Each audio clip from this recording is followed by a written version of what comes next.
안녕하세요. 오만원입니다. 오늘은 와인이 어떻게 가격이 매겨지는지 한번 알아보겠습니다. 우선 포도마트에서 포도를 구매해야겠죠. 현재 2021년 서우주에서 레드와인 포도 가격의 같은 경우 평균 1톤당 2,800불 정도 하고 있습니다. 이것은 평균치이고요. 포도밭의 나무가 얼마나 나이가 오래되었는지에 따른 여부, 즉 올드와인인지 영와인인지에 따라 가격 차이가 발생하게 됩니다. 이와 더불어 포도밭의 지형과 때로와, 즉 서늘한 기후인지 더운 기후인지에 따라서도 달라지게 됩니다. 왜냐하면 포도에 맞는 기후가 각각 다르기 때문에 그 포도에 맞는 포도밭에서 자라난 포도들은 아무래도 퀄리티가 더 좋아지기 때문에 가격이 더 올라가게 되는 거죠. 그리고 현재 코로나 상황으로 인해서 포도밭에 인력이 많이 부족한 상태인데요. 이 때문에 수확기에 인력들을 고용해서 손수확을 하게 된다면 더 비싸지게 됩니다. 반대로 인력 부족 현상으로 인해 어쩔 수 없이 기계 수확을 해야 하는 경우가 더러 발생되고 있는 거죠. 자, 이렇게 포도 수확을 하고 나서 와이너리로 옮겨줄 때 비용이 또 발생하게 되는데요. 트럭 회사에 트럭을 고용해서 포도를 운반하고 있습니다. 시간당 일정 비용을 지불하게 되는데요. 해서 저희 와이너리에서는 트럭이 도착하게 되면 모든 일의 우선순위가 포도를 내리는 일입니다. 트럭이 와이너리에 도착하고 나서 다 내리기까지의 시간을 계산해서 비용을 지불하기 때문에 그 시간을 최소한으로 하기 위해서죠. 이렇게 포도가 와이너리에 도착하게 되면 그것을 가지고 와인을 만들게 되는데요. 이런 과정에서 드는 모든 물값, 전기값, 발효에 쓰이는 각종 효모나 영양분, 그리고 저희 와인 메이커들의 인력값이 들게 되는 거죠. 그뿐 아니라 포도의 모든 발효 과정이 끝나고 나면 와인을 저장하고 숙성할 때 쓰이는 오크통의 가격도 발생하게 됩니다.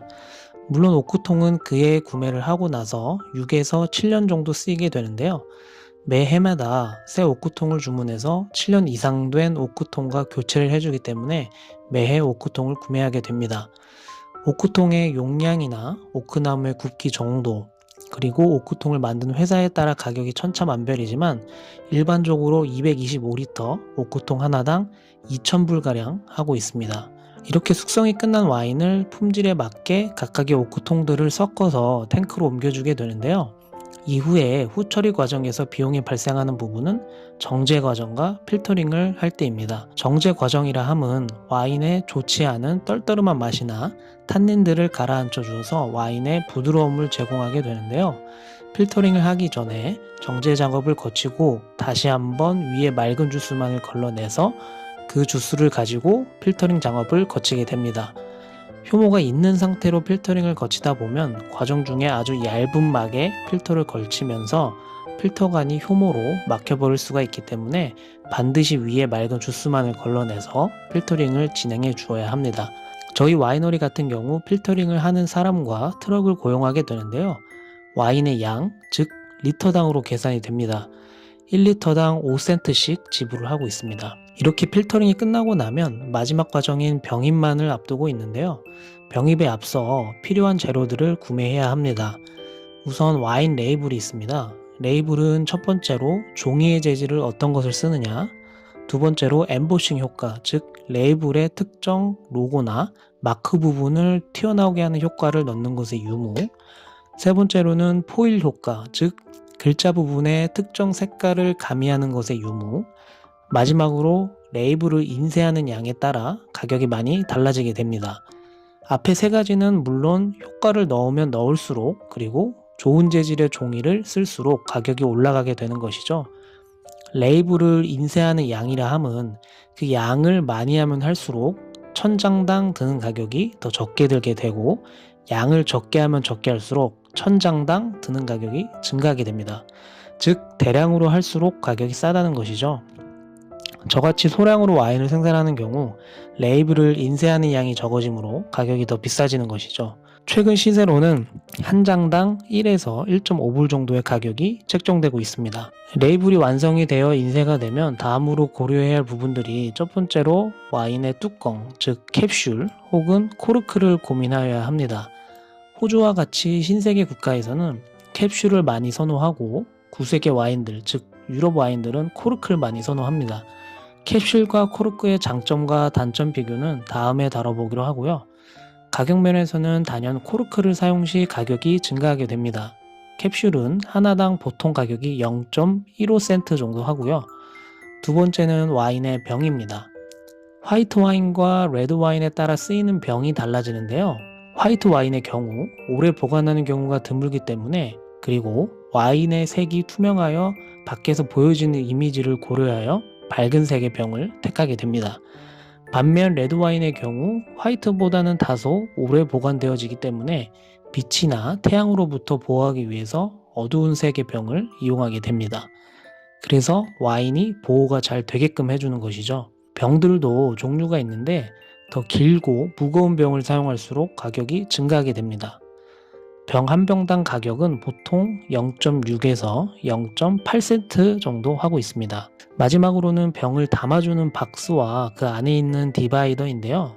디바이더라 함은 박스 안에서 와인병들끼리 부딪히지 않게 고정해주는 칸막이라고 이해하시면 되겠습니다. 12병짜리 박스를 할지 6병짜리를 할지에 따라 가격이 달라지지만 일반적으로 박스와 디바이더를 포함해서 하나당 2불 정도씩 듭니다. 마지막으로 이런 모든 준비가 끝났다면 드디어 병입 과정인데요. 병입하는 과정에서도 그 양에 따라 가격이 달라지게 됩니다. 많이 하면 할수록 싸게 되는 것이죠. 와이너리마다 그리고 병입 회사마다 그 가격이 달라지지만 보통 12병짜리 한 박스를 병입하는데 5불 정도 비용이 발생합니다. 즉 한 병당 0.4불 정도 소요가 되는 것이죠. 병입이 다 되고 나서 최종적으로 와인을 소비자분들에게 판매할 때는 텍스 비용이 플러스 되어서 판매가 되게 됩니다. 자, 이렇게 와인을 만드는 데 있어서 모든 공정에 따라 어떤 부분에서 비용이 들게 되는지 알아보았는데요. 이런 요인들을 고려하여 와인 가격이 최종적으로 책정이 되게 됩니다. 물론 제가 말씀드린 것은 여기 소우주에 국한된 내용이고 와이너리 혹은 그 나라에 따라서 조금씩 차이가 있을 수 있습니다. 또한 와인을 만들어가는 데 있어서 드는 비용만 설명을 드렸지만 이 외에도 여러 가지 요인이 작용할 수가 있는데요. 예를 들어 와인의 품질, 즉 고급 주스만 가지고 사용해서 프리미엄 와인을 만들었느냐, 혹은 압착한 주스만을 가지고 저가의 와인을 만들었느냐에 따라 가격이 달라질 수도 있겠고요. 또는 와이너리의 브랜드 평판 혹은 역사적인 부분도 하나의 이유가 될 수 있겠죠.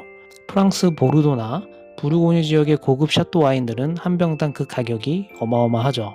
이렇게 여러 요인에 의해 책정되는 와인 가격이 소비자분들이 보시기에는 그 와인의 퀄리티를 측정하는 데 가장 큰 영향을 줄 수 있는 부분이 있습니다. 아무래도 표면적으로 그 와인의 품질을 결정하는 데 첫 번째 요소가 되기 때문이죠. 하지만 와인을 만드는 와인 메이커 입장으로서 가격이 반드시 와인의 퀄리티를 보장하는 것이 아니라는 것을 말씀드리고 싶습니다. 5불짜리 와인도 100불짜리 와인 못지않게 훌륭할 수 있다는 것이죠. 허나 와인은 기호 음료이기 때문에 본인의 입맛에 맞는 와인을 계속 찾아보려고 하는 시도가 있어야 될 것 같습니다. 그 와인이 5불짜리일 수도 100불짜리일 수도 있는 거죠. 제 개인적인 소신은 최대한 좋은 가격에 질 좋은 와인을 많은 분들이 드실 수 있게끔 생산하려고 하는 것을 목표로 하고 있고요. 지금 당장은 제가 만드는 양이 적어서 그 가격이 싸지 않을 수는 있지만 훗날 규모가 커지게 된다면 많은 분들이 편하게 맛있는 와인을 드실 수 있는 와이너리를 만들어가는 게 목표입니다. 자, 그럼 오늘도 시청해주셔서 감사하고요. 다음에도 더 알찬 영상으로 찾아오겠습니다. 감사합니다.